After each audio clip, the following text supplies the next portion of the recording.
客家喪誕同喪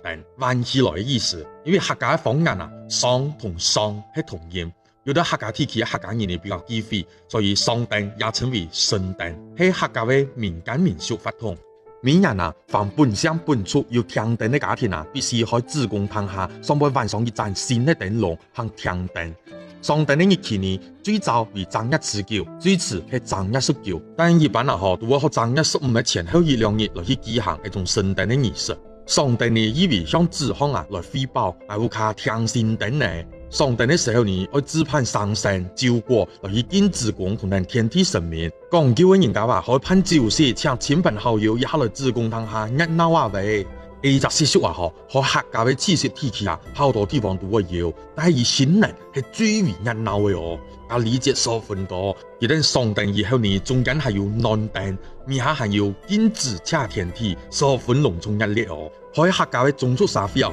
凡係講到哪嘅人都會舉行喪燈儀式，一生人就一次哦。喪燈站嘅年齡啊，唔分太細，但講下唔叫嘅哪嘅人，叫做喪先燈，年齡比較大嘅，鄉人呢因為各種人亦唔能舉行喪燈儀式嘅，依然叫做喪老燈。所以喪燈啊，實質上係各鄉各族呢，為咗當然講下係哪嘅人所舉辦嘅一種慶祝法統。